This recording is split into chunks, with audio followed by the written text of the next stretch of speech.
Hi and welcome back. Okay, so last time we styled the navigation bar. This time I'm going to show you how to produce some content in columns. Okay, so we're going to first work out a section tag. Okay, and inside the section tag we're going to put in some IDs which we discussed briefly earlier.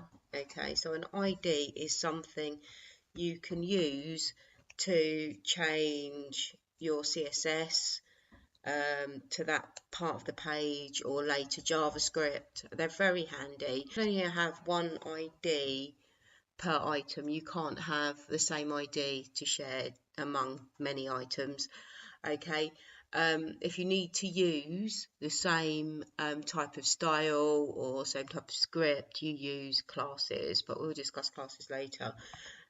Okay, so let's get to work. Okay, so we're going to go under the header and we're going to make a new section as discussed. Okay, so section.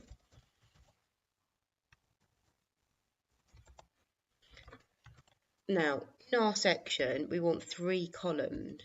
Okay, so what we're going to do is we're going to do 3 div tags. Okay, a div tag for each column. Okay, and inside each div tag is going to contain our information for our page. Okay, so what I'm going to do is copy that and paste it 3 times just to make it a little bit quicker. Okay, then we're going to give each div an ID. Okay, so we're going to give the first div an ID of left column or column left, or any shorthand really that tells us what that is. So I'm going to call it column left. And then for the middle one, I'm going to go column mid, and for the last one, I'm going to do col right.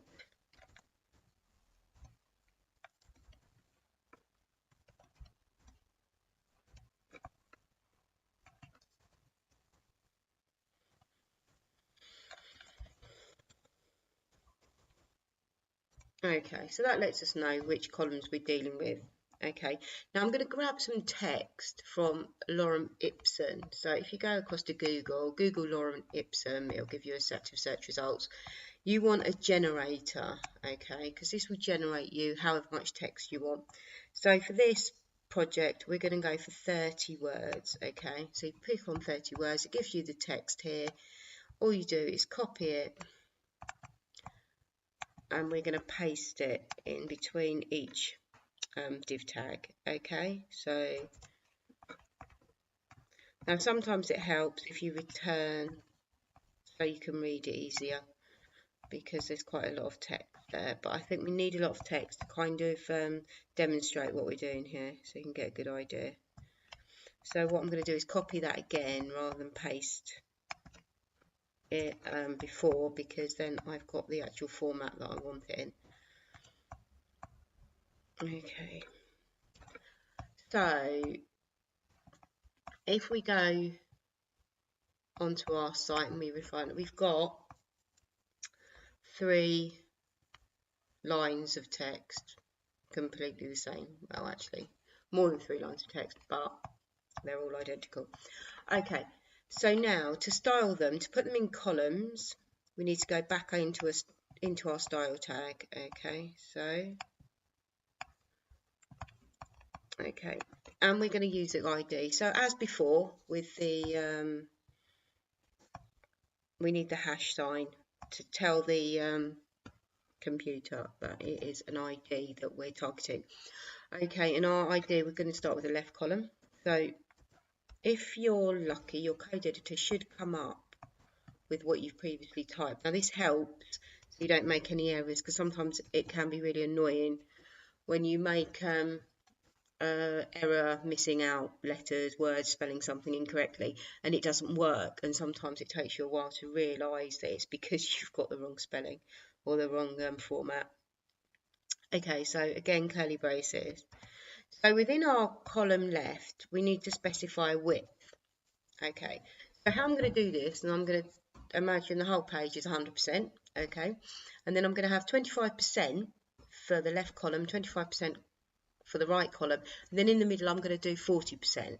Now the reason I'm going to do 40%, not 50%, is that leaves us 10% to play around with padding and margin, so our content stays in the right place. Okay, so to put them into columns, we specify the width using the width property, okay, and then we're going to put just easily 25% and a semicolon, okay, and we're going to do that for all 3 columns. So what I'm going to do actually is I'm just going to copy that, and I'm just going to paste it, copy that, okay, and then I'm going to paste it like that, and again, and then I'm going to change these to column mid. Okay, so that's come up, so I'll just press return, and column right, and that's just come up, so press return again.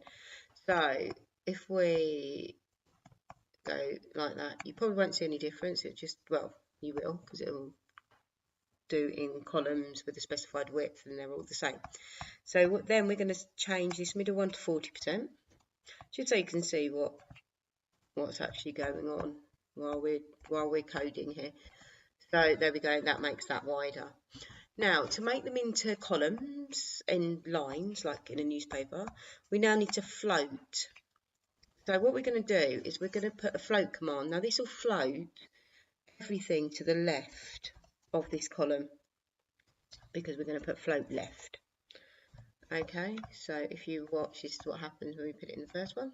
Okay, and then if we put it on the second one, okay,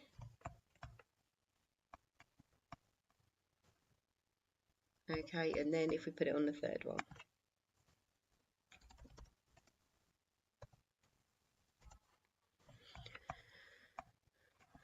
okay. Okay, so the last thing we need to do here is clear the float. So again, whenever you clear a left, you need to clear it to the left. If you made it right, you need to clear it to the right. So we're going to clear left.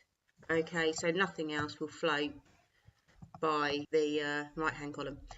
Okay, so now we're just going to add some margins. Okay, so we've got 10% spare, so we'll do 2% margin on each one.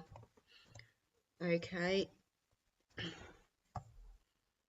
and that should give us a nice gap between our columns to make it look more spaced. Okay, so that's margin 3%. Now you could do a left margin, right margin. This will put a margin on both sides, so it looks a bit like that. If you just wanted to do a left margin, okay, all you do is put hyphen left on each one. Okay, and again, if you want to do a right one, you just put hyphen right, and with the left margin, and there we go. Okay. Okay, in the next video we'll show you how to insert images and float the text round. Thank you very much for watching.